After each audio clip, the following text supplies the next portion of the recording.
The fact that we are today fighting against the new coronavirus disease, COVID-19, should not mask our concern about creeping dysfunction in these crucial public entities that are central to dispensation of justice. Justice, and especially justice in the war against corruption, should not be placed under quarantine because of COVID-19. Twice in 2 months, the two directors have denied in public that there is bad blood between them. As often happens in such situations, they have blamed the media for what they call misleading the public. While we may want to take some level of comfort in these assurances, we cannot ignore the truth in the saying that where there is smoke, there is fire.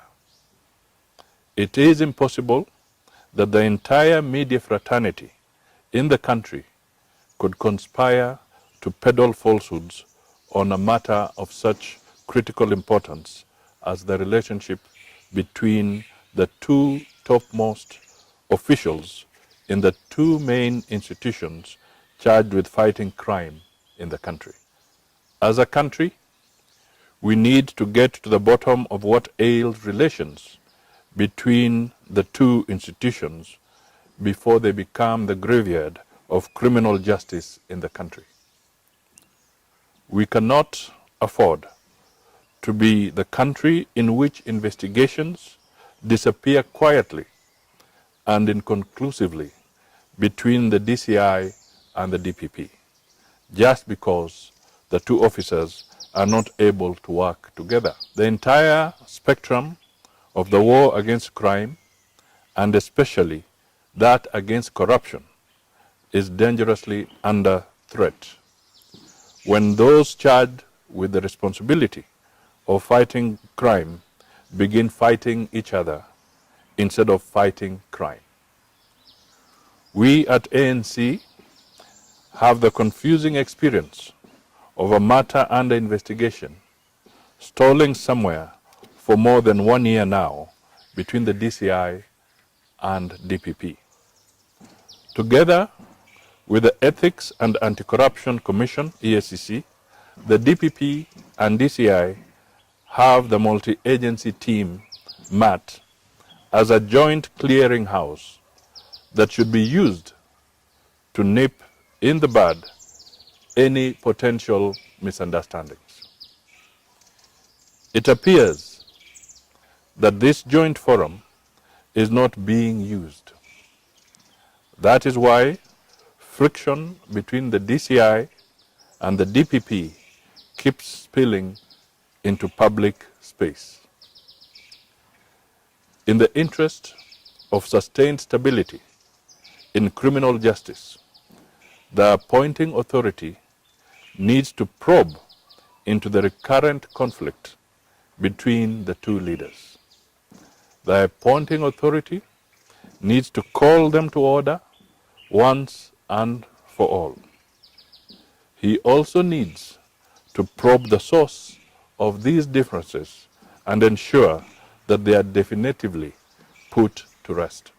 It is well known that the Honorable Justice David Maraga is on the home stretch as he closes in to imminent retirement as the Chief Justice and the President of the Supreme Court and Chairperson of the Judicial Service Commission. If succession is not well managed, internal strife could compromise adjudication of justice in the law courts. A bad precedent has already been set in the office of the Auditor General, which remains vacant so many months after Dr. Edward Ouko retired last year. His succession has gone into atrophy, and we seem to be quite happy to live with this.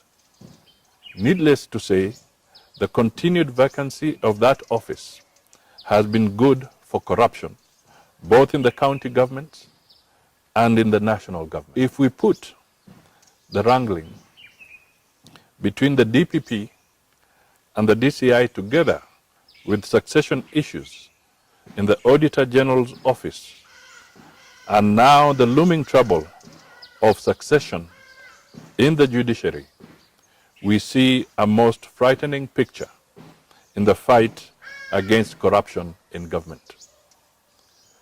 Whether these flaws are deliberate or not, they need to be arrested without further delay.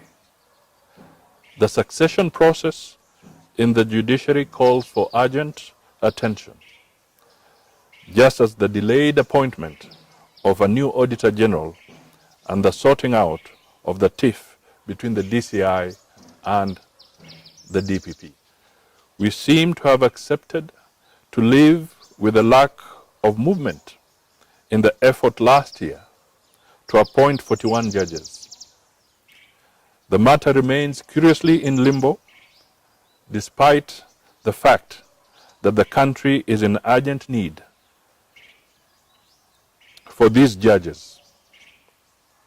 As a nation, we are getting into a bad place where we accept to live with irregularities, despite the law being very clear. In particular, we risk crippling independent state institutions or driving them into dysfunction.